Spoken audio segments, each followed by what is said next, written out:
How's it going, wrestling fans? It is the Wrestle Report, episode 50 with Phil and Don. I am Phil. And I'm Dom. 2.5 years ago, we started this show, and here we are, 50 episodes later, in what was probably one of the craziest times ever in the history of wrestling as it comes to backstage things. And we had our last episode, and it was right before All Out. It was when the CM Punk injury, is it real, is it not thing happened. And I stupidly said, we're going to get through All Out, and hopefully, I think the last thing I said on the show was, hopefully everything will smooth over. And since then, we've had the craziest bit of backstage drama, which we have not commented on. And obviously, it's almost old news at this point, but we are going to start with that. Don, how are you doing, man? How's things? Nah, I'm breathing, bro. That's all you ask for, right? Yeah, it's true. Nobody's bit you in a locker room lately, have you? Have they? Oh no. All right, so you're doing better than Kenny Omega, I guess. Yeah. So I want to start by saying this. I thought All Out was a great show. I think the match of the night was the Acclaimed and Swerve in Our Glory. I understand why you don't just call an audible in the middle of the show, middle of the match, but that's been corrected on Grand Slam, which we're going to talk about soon. I thought the Moxley Punk match was really good. I think it's about as good as you can get with those two guys facing each other. That was a great weekend of wrestling, really, between that and the Clash at the Castle, which I do got to say, with Drew losing, it did hit me a little bit of like, well, what was the point of all that then? Just because like you made such a big deal about it. I get Roman's the guy. I do want to say this too. The NXT show, I would not be upset if they just made their takeovers or whatever midday like matinee shows from here on out, because I thought that was awesome and it gave it a different feel. And I felt the Ricochet Carmelo Hayes match might have been the best match of the entire weekend. So just to catch up on all that stuff. So I don't know how you would feel about that, but I do think it would just give it a different flavor if their takeovers were always like midday. Yeah, I'm 100% for it, man. Especially if they do like have it on either either the Saturday or Sunday. But it'll be more difficult, I would say, now to do that because of college football season and NFL. So it'll be different. It'll be difficult to do that, but I wouldn't be opposed to it. Like during the off season, why not? Yeah, because they only do them like quarterly, so that's really only like one in football season. Maybe the second one would be at like the very end of it. But that is a good point for sure. So we had the show. Punk was champion again, and we thought, all right, things are back to where they were before Punk broke his foot. Which I go back to that because if he doesn't jump off the rail wrong and break his foot, I don't know that any of this crazy shit happens. Like you can really put it back on that. We had the press conference heard around the world, which I thought it was so funny that for some on the actual feed for them, all the audio was like deep, like it was like a voice changing box. I'm sure you've heard that. Like if you watch like the Fightful video or something, it sounds normal, like we hopefully sound right now. But on top of him being just like deep voice because of the way their audio equipment were, it made it even worse. And this was the one time I didn't watch the scrum immediately after because it was late and people left or whatever. And like I wake up to just this shitstorm. And I don't think we have to recap what happened. Everybody knows what happened. So I'll start this, and I'm actually going to tweet out the link here as I hand it off to you for a minute. We know the suspensions have happened. If CM Punk is ever going to be affiliated with AEW again, what's your take on the whole thing? Who do you think is most to blame? Obviously, Punk shot his mouth off, but the Bucks also barged into his locker room. Where do you sit on everybody? So as of right now. I mean, I know a lot of people are like, "Oh, they're teaming with the Bucks. They're teaming with CM Punk." I think both parties are at fault. Really, I feel like it could have probably been avoided if CM Punk didn't basically air out everything, talking crap about the EVPs and all that stuff. I also think that at the time Punk basically invited them to come into the locker room. He basically said in the scrum, like, the locker room. Come find me, yeah. Come find me, and they did. I feel like it probably could have been de-escalated if if if more producers were with them as it was walking in there. But also, I would probably not just barged in that same night because he was already pissed off with everything that was going on during the scrum. Yeah, So there's I a think, time and a place, you know. yeah. So Like, I felt like that was probably not the time to do that. But then on top of that, I feel like A Steel and CM Punk will be done for the year, or it will be done with the company regardless. yeah. And with all that drama going on, uh, I feel bad for Tony Khan because he was. I don't know. You saw the video of him just sitting there, just taking it as he's talking Yeah. shit about his EVPs. Like, Mhm.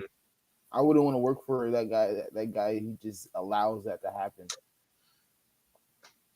And that's the thing too, like everyone came out immediately and it's like before even commenting on like Punk or the Bucks or Ace Steel or anybody, everyone went to just talked about Tony and they're like he's got to do this and he's got to do that and he's got to take charge. And Punk apparently like tore a rotator cuff or something too, so even if he was like to come back tomorrow, he's out for like 8 months. So he's going to be away regardless. And then he suspends the Bucks and Kenny, strips him of the titles, which is almost an afterthought in all this. And that's what 2-3 weeks ago. And there's already people that are like, oh, all right, Tony, like you made your point. Like you got to bring the elite back. And it's like, well, which is it? Do you want this guy to take charge or do you just want to see these wrestlers again? Because I got no problem. CM Punk's one of my favorite wrestlers ever. If he never appears in a wrestling forum again, I understand why. And I'll just take it as we waited 7 years for this guy to come back. He finally did. We got a great year out of him. We got like a year and like 2 months. And the year was great, and the 2 months was the shitstorm. And at least there won't be a what if. There's all right, Punk did come back. For the most part, he was as good as anybody expected him to be.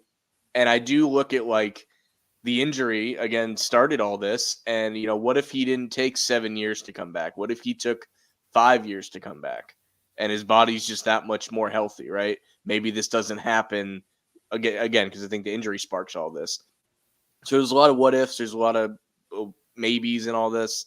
But if he doesn't come back at all, it makes sense. But I think 8 months cooled off. I think maybe there's been a rumor that it's like it's already happened, but I'm not seeing that from any credible source that they're like they're just gonna buy out his contract or whatever.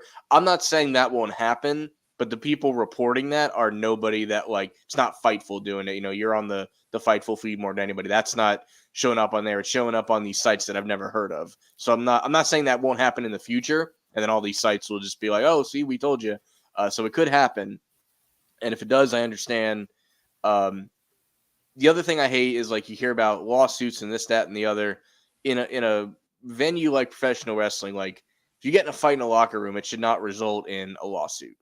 Like, how many fights probably happen in NFL locker rooms that we never hear a peep about? Like remember was it Geno Smith got his jaw broken? Do you remember that Yeah, story a couple years ago? There was no like pending lawsuit after that. There could have been, like he's within his legal right, but it's like there's a different standard when you work where you work. So I definitely hope none of that happens. And as someone who's a Colt Cabana fan too, like the way he was re-dragged into all this is not fun either. And it's crazy. I've never seen anything like it. I hope to never see anything like it again.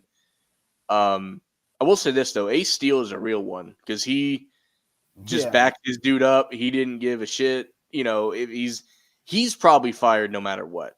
Because Oh like yeah.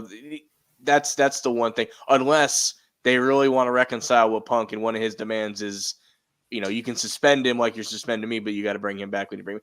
Like, if we could turn all this around, if everybody could be mature and they can make money off this angle in like 10 months, I want Ace Steel to be like Punk's Paul Heyman. Like, in a wrestling sense, that would be amazing. But I don't Yeah. know that we'll ever get everybody to play nice in all this again. But, No, question for you though. If yeah. they Punk is hurt, right? He's Yes. out for 8 months. does his suspension continue during that? Because it's not like he would have been there if he wasn't suspended.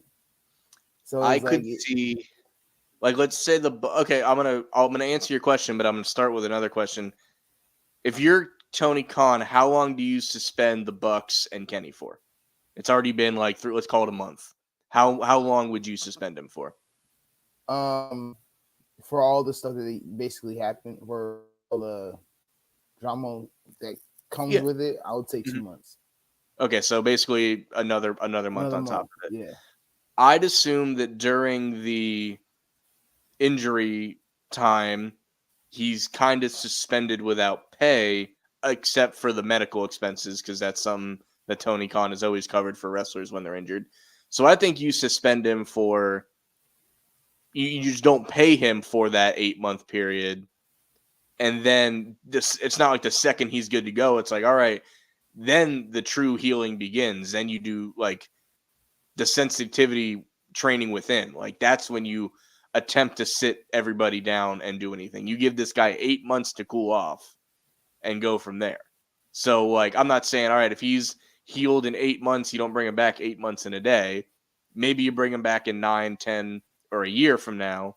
But I think the injury time, it shouldn't fully count as suspension. But I think if you don't pay him anything other than the medical expenses, um, that might be the fairest way to go about it. Okay. Yeah. Now I was thinking maybe if they just throughout the 8 months he's healing, he's doing his thing, and then when he's finally cleared to come back, that's when I think that the suspension should start. So would you give him a 2-month suspension as well? Um, I'll probably add another month, probably just because I feel like he was probably the starting catalyst to everything with all the bad publicity during the from. Mm-hmm. I will say this, like when you could tell as he's saying all this, he does it because he kind of thinks he's untouchable, and he found out very quickly that that's not the case.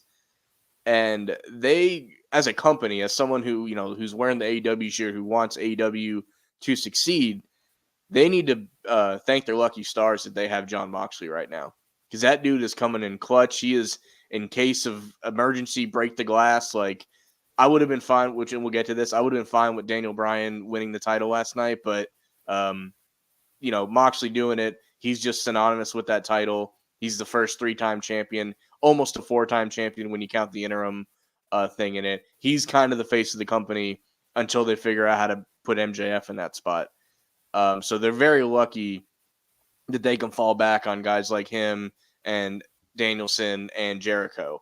And you can almost see they've positioned the company around those guys in the 3-4 weeks that everyone's been out. Yeah. So moving forward, though, I do got to say that. Last part.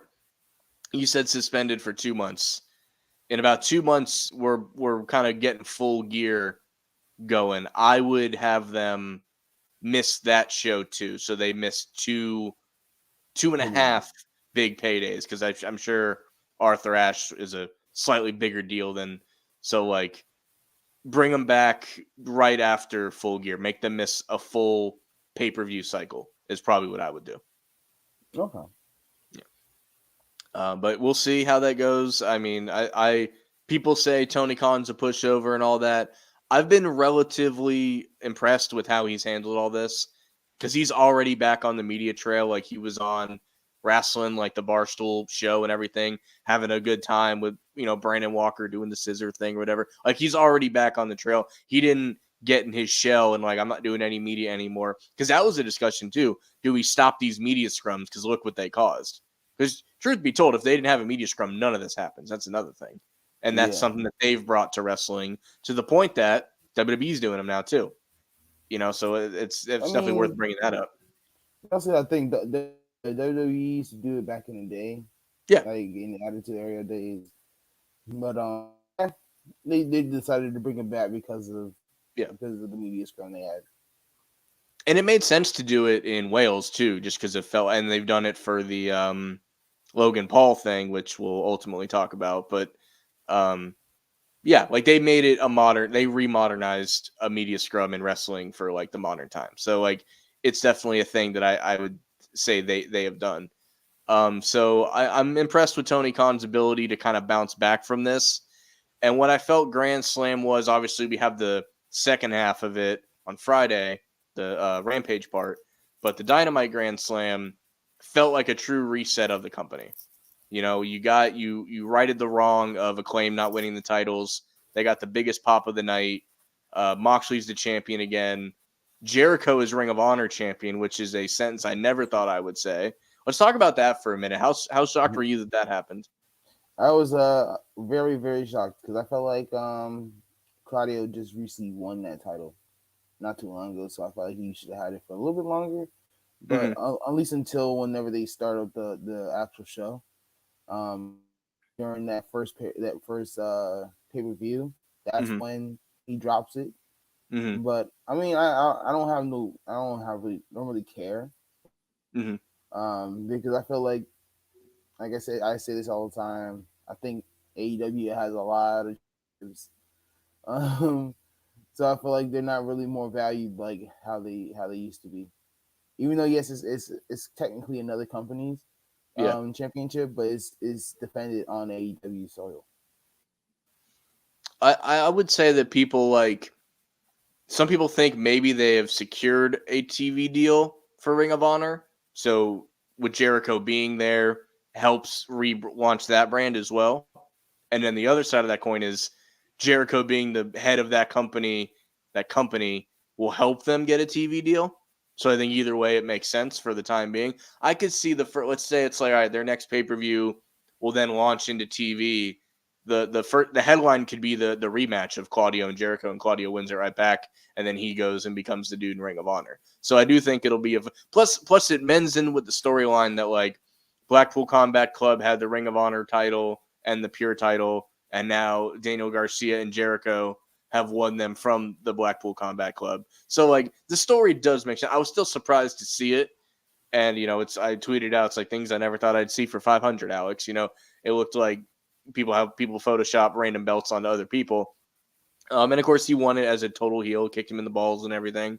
So it was a surprise. And I think my only other knack with the show is they went right into the tag match. So you had two titles change hands like back to back.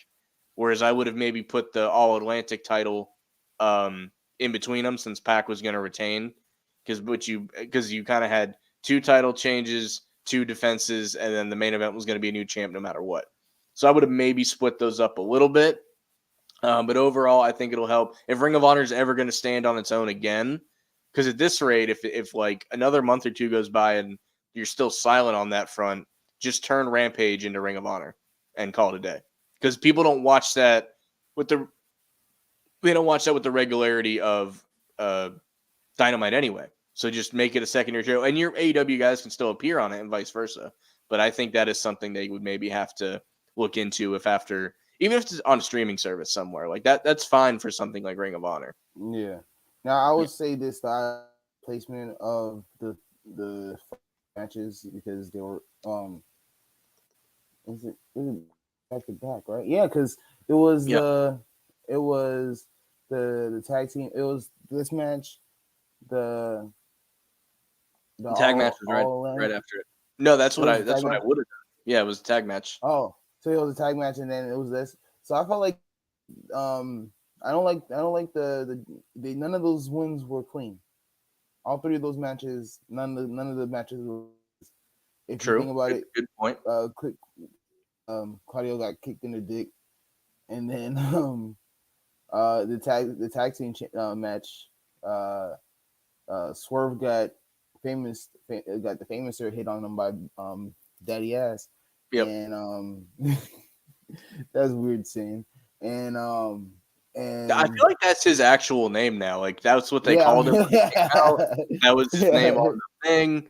Like he's no longer until he ultimately eventually goes back to the Gun Club. Like that'll just be another alias for him because he's been the one Billy Gunn. He's been Mr. Ass. He's been, the cowboy version of Smoking Gun Billy Gunn, and now just Daddy Ass, I guess you can add on top of it. And yeah, that was technically like a dirty win, but it happened in such a facet that like people didn't care that's how that went down, you know. But you're right. It's a good observation. 3 matches in a row with some sort of interference. So you know, it's a good observation. Yeah, I wasn't a fan. I wasn't really a fan of that. Like if you was like you said, if you was to put or no, because that was Pac used the hammer to win that match too. So I would probably put that women's match probably the split if you're gonna have just to split it up. Because it was only 5 matches, right? Yes, 5 all title matches. Yeah. I would have probably switched that around a little bit. Probably put the women's match inside, in between the Ring of Honor match and the tag, just to split it up so you get like you can have your dirty, clean, dirty. Well, I guess you still gonna have dirty, dirty because that was. Well, I feel like I'm missing a match. Now I gotta look it up. What do you, as far as the matches we've talked about though, like other than the Jericho Claudio match, which was kind of a toss up, like how did you feel about the finishes of all the other ones? Like about who won? With who won, I didn't have no problem with who won. The only one I'll probably change the Pac, just because I would like to see Orange Cassidy actually win a title match. Yeah. But also I also raised the question like what the hell they're gonna do? How are they gonna explain why he won the all Atlantic when I guess he's from the United States. I mean, he's from the East Coast. It's an international title, but like eventually an American will win it. Aside from the name, I'm fine with the way that title is presented. It's presented in like you're kind of it's like a World Cup of wrestling type thing. And there was only 5 matches. I'm looking at it right now. There is 8 matches on Rampage. Luckily, Rampage is 2 hours, but like there's only what's that? Who's gonna actually watch it? Because I saw it's coming out at 10 o'clock. Yeah, 10. I mean, I watch Rampage every week. I just don't watch it live. Like I'll turn back around and watch it the next morning or something. You know, so if I'm home and I'll check it out. But like I rarely watch it live. I did look at the spoilers just because, again, I don't always watch it live, so it doesn't bother me. It's going to be spoiled for me anyway. There is a really cool surprise of a person showing up that you never thought you'd see in AEW for sure. So I definitely point that out to people that do want to check it out. But I tweeted this out too because people were talking about Orange Cassidy has now lost 8 title matches in AEW, and the only title I can realistically see Orange Cassidy winning is the trios titles with the Best Friends. And maybe the TNT title. Because I could see the TNT Twitter account having fun with Orange Cassidy being the champion of their network. But other than that, like he shouldn't be... Like that All-Atlantic belt's supposed to be like kind of a worker title is kind of what they're going for. And I have no qualms with... Orange Cassidy, but to me, those are the only 2. The trios is way up here, way down here, barely in realisticness. I think is the TNT title. I think I lost Donovan there for a minute. All right, let's hope he comes back. But that is my opinion of Orange Cassidy. About like I like the guy, like he's fun, he's entertaining. I enjoy when he's out there, and this Pac thing. That's 3 really good matches, and Pac has won all 3. So I think you kind of have to put that to bed for a little while.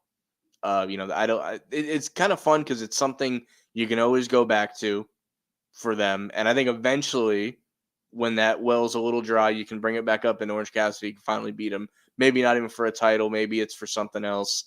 But it's something that could eventually happen. I'm trying to message Donovan here and make sure he knows that he's not on anymore.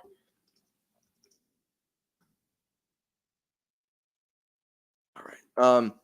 What else? Let's look on these other matches to see if I can give any other details. Oh, there he is. Welcome back. I don't know what just happened. You froze for a minute, but that happens often and then usually pop back. But I don't know how much you heard. I was just saying that I think Orange Cassidy can only realistically win a trios title and maybe the TNT title. Like, because I think TNT could have fun with him being the champion of the network. that could be goofy, but like that All Atlantic belt's kind of like a worker's title, and I got nothing against Orange Cassidy, but that's not him. I can see what you mean by that. I will say this though, Pac looked badass coming out like with the 2 belts and the first double champion in AEW history, because he was kind of underutilized there for a while. I almost thought for a while the Death Triangle thing was kind of like it held him back, because the Lucha Bros are going to be the Lucha Bros no matter what. So with him just being involved with them, he always had to deal with what they're doing. And I like, they're the perfect kind of trio, because when they eventually lose the belts, like they can still be aligned with each other. We've talked about this before. They can go do their own things, but that they have each other's back. So if, Ray Phoenix is getting beat up by some heels and Pac runs down to save him in a year, like it makes sense. Doesn't mean they have to like be in trios matches all the time. So do you have any last opinion? Oh, we got to talk about what's probably the biggest thing that happened on the show, believe it or not. After the women's title match, we had Saraya, the former Paige debut, which did not see the Paige here. I did not see that coming at all. And it's great to see her. She's one of my favorite female wrestlers of all time. I got to meet her when I first got back into wrestling. I went to an NXT show with Billy, and I was looking at the list of people, and I'm looking, I know some names, I don't know some names. And I remember Googling her, and she's younger than me, like, which I thought that blew my mind that she was like NXT Women's Champion already. So like even now, I think she's 30. She's like a few months younger than me or whatever. So like I know she's been out of the game for a while with injuries and everything, but like she could have a whole nother like 10, 12-year career if she stays healthy and they do it right. So I think this is the perfect time to bring her in. Yeah, I'm actually really excited to see her wrestle, because I was always a big fan of hers. I was such a big fan that I am the movie like 3 or 4 times because I thought that I love that actual. That's probably my favorite biopic that I've ever seen of a person. I liked it as a movie, but I had to ignore the stuff that they skipped over. Yeah, because they kind of like, all right, she's training in NXT, and then you're going to debut on Raw after Mania. Like they didn't even bring up that NXT had a women's title, and then she held them both like simultaneously. Like they kind of glossed over what's really the most interesting part of her WWE career. Yeah. Like in 10 years from now, if you ask people about Paige, that's what they're going to remember: the AJ Lee, the debut, and she beat AJ Lee, and she had both belts. So to gloss over that part of her career, I thought was a little in the movie, but I enjoyed the rest of the movie. Thought the parents were hilarious in it. The people that play her parents. It's a funny movie. I would be interested to see. Obviously, it's a little different now, but like, and I think it did well as far as I know, as far as like box office and all that crap. And The Rock was behind it. It would be pretty cool to see him just do random biopics of good wrestlers. Yeah. Like I don't know, I'm just throwing one out there. Like, give me a Randy Orton. Bro. A Randy Orton one could be crazy because dude went AWOL in the military, and then he was like working at a gas station and all this, and then nothing, happened. And then so that could be something. And that's just one person. But yeah, I think it's a huge shot in the arm to the women's division, and I am totally fine. Like it's not quite like female CM Punk returning, which I've heard. I could see where they get that from, but like she's not someone that needs to make a beeline for the title. I think you could do 6 months of her like, do I still have this kind of storyline? And I think it'd be great. I think it's the shot in the arm that they need for sure. I just feel like though, is she gonna be able to wrestle? Like I know like she's been saying that she's supposed to be like she's fully healthy and stuff, and it was WWE that didn't want to clear her. But I'm just worried because the neck is such a precious thing. But then you also look at Daniel Bryan and you look at Edge and I can understand why she would want to continue wrestling because those guys are still wrestling with the same type of injury. I feel like Daniel Bryan's probably was more big, but damn, I don't know how I said that smooth. But but I could definitely I could see why she wanted to come back, and I'm happy she's back. I'm happy that she's back. I just hope that she stays healthy. I agree, and I mean there was a lot of time, because she's been doing nothing but Twitch for like a year and a half, 2 years, And she said multiple times, like, no, like I'm kind of good to go. They're just not willing to pull the trigger on me, kind of thing. And she came back. She was like the GM of SmackDown or something for a short time, and that never really felt like she wanted to do that, but like she enjoyed at least being around and back on the road and everything. It was like Kurt Angle, GM of Raw. Like it sounds good in theory, but like it never really worked for him either, you know? But yeah, I think it's a great shot in the arm for the women's division. And I think AEW in 3 weeks, they've done a lot of damage control. And I'm just looking for, Rampage again. Maybe I won't watch it live, but there's a lot of good stuff on that. Like the Eddie Kingston Sammy Guevara match is finally going to happen. The Sting Darby Allin against the House of Black, which is still a thing, even though Malachi isn't there. There's at least a tag team about it. Action Bronson is going to get in the ring, and there are that's going to bring in some true publicity to outside of wrestling people.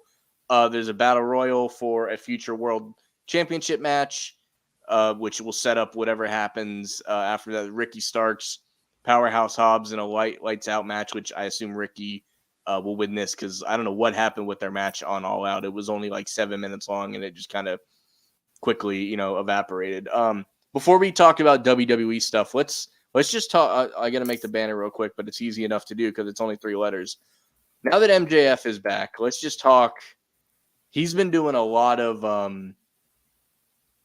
press. He did the Barstool interview. He did Ariel Helwani's MMA Hour, which was hilarious to his self-deprecating, insulting you while answering your question and pretending to be a nice guy when he's answering it, but also being a dick at the same time. It just never gets old. And he reamed that Barstool guy. I don't know how much you listened to that show. Yeah, I watched that one. I didn't watch the Ariel Helwani one's good. I'll send you the link. It's like 45 minutes though, but it was coming towards the end of it. He's like, "Hey, so are we gonna get out of here? Because I think my time's almost done. Plus, it kind of smells in this room." He would just casually say shit like that. But yeah, MJF is positioned to be. He was sitting up in the cheap seats with his poker chip, which I thought was smart because a lot of people thought all right, is this chip like Money in the Bank? And he run down and cash it in at any time? And they haven't said he can't. I think at this point they don't want to put parameters on the poker chip yet because in years past you win the poker chip and 2-3 weeks later you just get a match on Dynamite. But obviously with MJF he's gonna look at it a little bit differently. But I thought it was hilarious, the one shot. It was Moxley and Bryan fighting, and on the big jumbotron you just see the picture of MJF and it just looks like a final boss mode because he's just looking down on the ring as it's going on. But yeah, so where do you sit with MJF now that he's back? Do you agree that the next logical thing to do? I think the reason they didn't give the belt to Danielson is because I do think Moxley's just gonna semi-quickly drop the belt to MJF, and they didn't want Danielson's first title run to be like that. Yeah. So do you agree that the next logical step is MJF as champion? Yes. He should have been champion a long time ago. He's always been on fire from day one. And this is coming from someone that never heard of him until AEW. Right. So if he is able to catch my attention so quickly, then hell yeah. He was the man back then. He's still the man right now. His promo skills, oh my gosh. He's the man. I'm telling you. I was watching that Barstool one, and I'm like, you're 100% right. He's so subtle with the jabs, and some of the stuff that he was saying is what the oh my gosh. How do you get away with this? Yes, and the Ariel Helwani one. When you watch that, Ariel gives it back almost as subtly. It's sometimes he picks and chooses his battles. And it makes it even funnier for that reason. Because the other dude, the Brandon Walker guy for wrestling, his shtick is yeah, I'm kind of a loser. So when he insults him, he's yeah, you're probably right. That's all he can really say back. Whereas Ariel Helwani has a little bit of, rep, I guess, behind him at least. The funniest thing he says, because again, he's on a show called MMA Hour, and he's like, no, I love professional wrestling because of all that it stands for. I don't like MMA because it's phony and predetermined, and I'm not a fan of that. Like, he says that on his show called MMA Hour. It'd be funny if he said that about boxing because of how much like boxing has been like fixed over the years. That would have been even funnier to say. Yeah.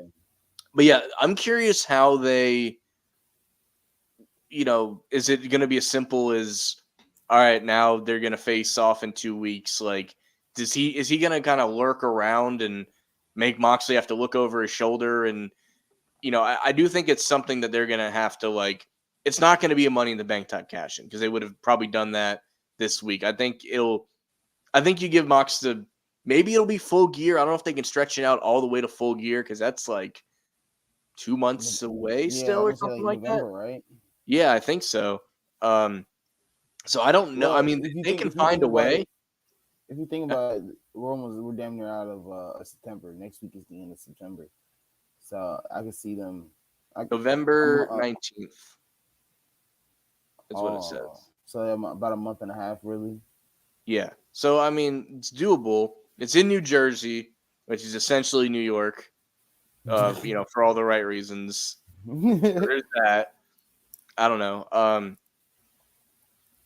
I would be surprised if they can make it that far. But they've done stuff like that before. They've had a logical and I think what's going to help with this is the firm, the stable on retainer. I think they're going to have some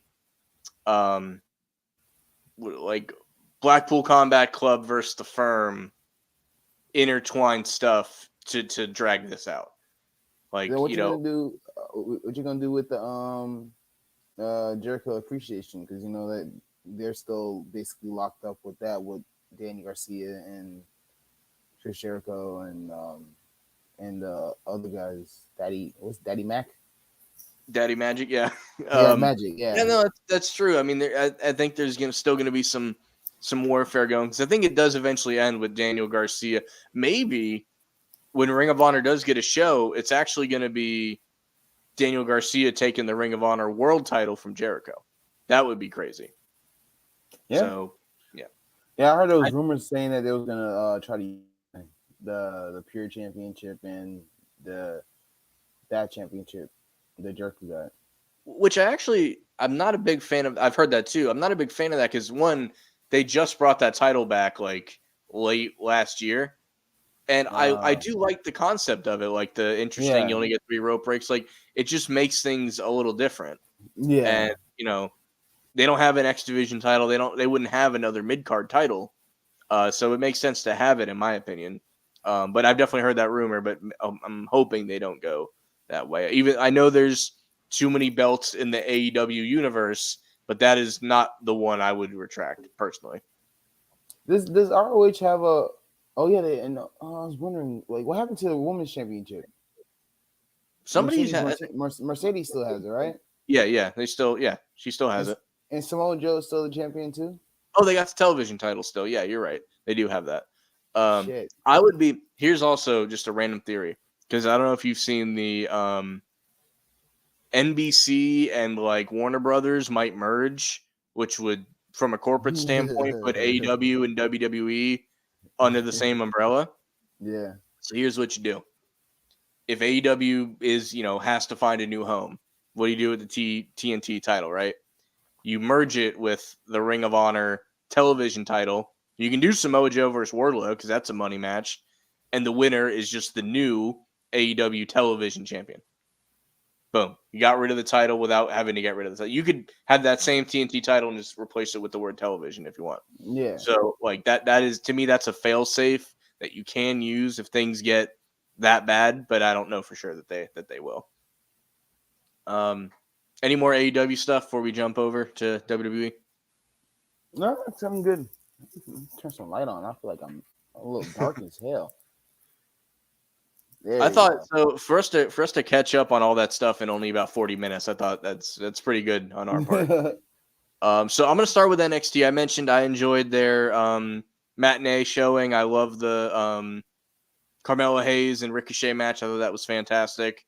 I definitely felt that Tyler Bate was gonna win the unification. I really started to feel that way before Braun Breaker ended up winning anyway. And now we've learned that after just a short year, we are going back, it seems, to the NXT black and gold version of itself. It's funny. I could almost replace this because the logo almost goes from black and gold to white and gold. Is like one thing they're almost going to merge. I think when they do bring it back, it won't be that grungy look anymore. It'll go back to the way NXT was at Full Sail, where it's like still well lit and everything. Yeah. But you've been to more NXT shows than me. You definitely follow it more than me. How do you feel about this change just 1 year later? I like it. I think I feel like it's a merger really from the UK. Some of the people from the UK. And, A few that are left, yeah. Yeah. And they're just basically merging them together. Because if you remember how the NXT UK logo looks, that it had that gold little striping in it as well. Yeah, it did. Yeah. So I felt like that was just a merger, really, of the two brands. I'm happy about it. I had no problems with NXT 2.0. Whenever I would go to the show, in the beginning, the Alicia, I think her name is, the ring announcer, she'd be like, we are and then you hear the people in the background saying 2.0. Pretty funny. So I am gonna miss that. When's the last time you went? It's been a hot minute. I still get the emails. Me too. I can't nowadays. I can if I can find a way to get called off of work. Right. Then I could definitely go with no issues. Yeah. But I would love to go again. Yeah. Yeah, definitely. I mean, I've only went the one time with you, but I think in the future we could definitely make another trip out there because that was fun, especially when they're back fully into the NXT mode. So this is kind of a wait and see thing, but I do think it's because I'll check in on it periodically, and like I've never turned it on and hated it. I want to make that clear. It's like, especially with the main roster stuff being as good as it's been in years right now with Raw and SmackDown, it makes it a little harder to want to watch NXT too. But like I enjoyed the Braun Breaker and what's it, the To the Moon guy? What's that? Cameron Grimes. That whole feud I thought was awesome. You know, it made me believe that even because we all still think that Braun Breaker is getting called up sooner than later. So it's like, okay, maybe he's got to drop the belt to Cameron Grimes. That would make sense, right? And then you call him up. Or the Tyler Bate thing. At least it makes the UK brand not look like a total pushover if, this guy can come and win both belts or whatnot. But that didn't happen. So maybe they're going to pull back on Braun Breaker a little bit longer, maybe after Survivor Series, which I think we'll wait till next episode, talk about the whole War Games thing, because we'll probably get more details on that. But I am excited that they are going to do it that way. The NXT storyline that's kind of bleeded into the main roster, though, is with the Bloodline, with Solo Sikoa showing up, winning the North American title. I thought was awesome because it protected Carmelo Hayes, because he kind of lost it in I didn't expect to defend it, especially against you kind of thing. And then he goes on SmackDown, defends the belt, goes back to NXT, and they said, oh, you should have never won that title in the first place. Now you got to vacate it. And I even texted you. I'm like, that makes no sense. You mean to tell me that in 2 weeks, nobody gave him a call and said, hey, you can't have that belt? I thought he was just getting a perfect amount of momentum, and then they pulled that away from him. So I don't know what that's all about. You know what they should have done? They should have had him still have the title, and then have him lose it at Halloween Havoc, because that's where they're gonna have the match at, the ladder match. And yeah, because you won't even have to pin him that way. Yeah, he just loses because of someone else's fault. And hell, you could even bring the Usos there to help him out to kind of cheat, and he still loses. That gives a huge pop for your show, and everyone will be like, "Oh shit, the Usos are here." I don't even think the Usos were in NXT at one point, right? Back in the day, right? No, they were FCW guys. FCW? They were, they were up at that point. Yeah. Okay, well, yeah, that would have been pretty dope. It did crush my I still wanted that moment where everyone in the Bloodline has titles, and then Sammy wins the 24/7 title, and he thinks he's on par with them. I still wanted that moment. It doesn't look like we're going to get that now. It doesn't look like the 24/7 champion is the thing anymore. Well, it's been on a female for a while. When we went to that house show, they were defending it. Obviously, that was before. Was that before Vince? Yeah, it was right before Vince. Actually, now that I think about it, but she did defend it on the house show that we were at. So Yeah. that's for what that's worth. Where do you see this bloodline thing going with Sammy? Because do you think he's eventually just going to jump back with Kevin Owens? I mean, I've seen the graphic for the War Games. It'd be great if it's the bloodline against basically Sami Zayn, Kevin Owens, and Ciampa and Gargano. I don't know that they're really on the terms that they would team together, but I do think this eventually ends with Sammy turning face and teaming with Kevin Owens again, and maybe they beat the Usos. I could see that being a thing. Yeah, that's what I'm thinking. I'm thinking that the Usos are going to end up losing against Sammy and KO. Hell, I would like to see Panda Express. That's Gargano and Kevin Owens, because I don't know if you've seen that they're tagging on Monday. Against, oh no, I didn't see that. Nice. Against Alpha. So I think that would be pretty cool too. I love it. I love everything Sammy's doing. Sammy's probably, I would say, he's the MVP. He's carrying SmackDown. He is literally, his back is fucking hurting because he's carrying SmackDown so bad, so much. Absolutely. Do you want? When is do we have time next episode to talk about Logan Paul, or is that coming up soon? Yeah, that's in November. Okay, so we got time. Because I'll be honest, I don't feel like talking about him right now. So we can bring it up. We can bring it up next time. Here's what I do want to talk about. This is the last thing I had written down here. This whole White Rabbit thing, which what is it? 9/23. So we're supposed to find out tomorrow, right? Yeah. So that's pretty awesome that we don't have to wait that long. So I like that we'll have our predictions, here, and we'll find out in not too long. Is there any way it's not Bray Wyatt? Like, they have to know. Like, it's one of those, you can only drive so far right if you're truly trying to go left. Like, I don't know. Karrion Kross has said without saying that it's not him. I don't know who else it could be. You told me before we started recording that you had a theory, so the floor is yours. All right, so here's my theory. I think that we're basically going to get the live action of Funhouse. You what? Say again? We're gonna get the live action of the Firefly Funhouse. Okay, I've seen this. Yeah. So it'd be Karrion, Karrion as the White Rabbit. Yeah. Yeah. Karrion as Rabbit with Scarlet being Abby the Witch, Buzzard, Buzzard the muzzle, whatever that motherfucker is. Yep. Him being Dexter Lumis, and not Bray Wyatt. Braun Strowman being Husky. The pig. The pig, yeah. Yeah. And then Bray Wyatt being basically Bray Wyatt, with a whole new gimmick. I could definitely see that happening. Mm-hmm. When it happens, that's my only thing. But I think that would be pretty cool if Karrion Kross does turn up with his look from Lucha Underground. Okay, I can see that. Like I said, I'm glad we only have to wait another day. I know the QR code was very unique, and the whole, who ended the world and it's you did or whatever. And apparently that was said in like his first ever promo in NXT or something, Bray's first ever promo. So I'm interested. Really? I'm glad. I did not know that. Oh yeah, I'll send you that. Someone made that connection already.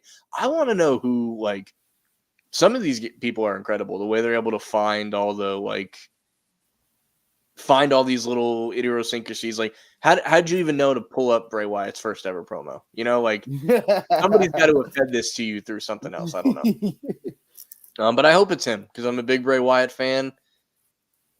I think the way WWE is going, they can use him, especially on SmackDown. It appears he's going to be on SmackDown if it is in fact him, and that's good. I don't think Raw needs him necessarily, so I think SmackDown's where he should be, and I definitely hope that it is him, and it just opens up I don't know that he's necessarily the guy to beat Roman necessarily, because I think it's just got to be Cody at this point.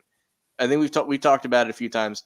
You had a chance. You could have got lightning in a bottle and had it be Drew in Wales. You could have done that, and nobody would have really complained.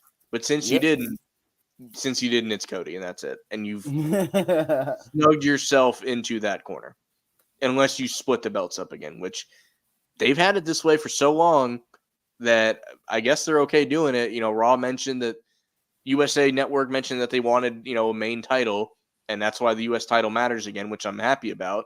And it just makes sense that the United States champion is on USA Network, and then the Walter stuff with the IC title has still been great. So those are good. It's just a matter of what happens with Roman, because I wonder how much longer Cody has. That's another thing. Like he'll be back for the Rumble, I think, no matter what. But it's like, do you bring him? Do you just wait? Do you just pan it out and wait him that long? Like, what would you do? I would I'll have him come back at day one. That would work. Yeah, I always forget about that now. There's the two in January. Yeah. If they're doing day one again for sure. They should definitely bring him back then. I'll have him come out day one, and then after Roman defeats whoever he defeats, and then basically coming out to basically what happened with when Roman Reigns beat who he beat, and John Cena came out. Was that for that I forgot. But yeah, I know what you're talking about though. Yeah. Basically he comes out, this is my yard, no one could be, and then you hear, then the lights go out, then you hear doop, and then you hear the what's the name of the Cody Rhodes song? Wrestling has more than one royal family, and it's a kingdom. Yeah. My only thing with that is like, he's got to win like the next Money in the Bank, or he's got to win the Rumble to make it make sense why he's coming straight for Roman. I think, like, I don't know that you can come out of injury and like try to come right at Roman. Yeah. See, but I would do that just to say that you're back. Say he's back, and like I'm coming for you. Yeah, I can see that. All right, so I think we did a pretty good job catching up on everything. It's been a little bit, so our baseball season ran a little long this year. So of course it had to happen in like the craziest week of wrestling ever. But baseball season is now over, so it's going to be much easier to get these episodes out on a regular basis. So you got anything else for the people, Don, before we get out of here? No, man. Everyone just be safe out here and love our neighbor. Yep. Enjoy some wrestling this weekend, guys. We'll see you next time. Thanks for watching.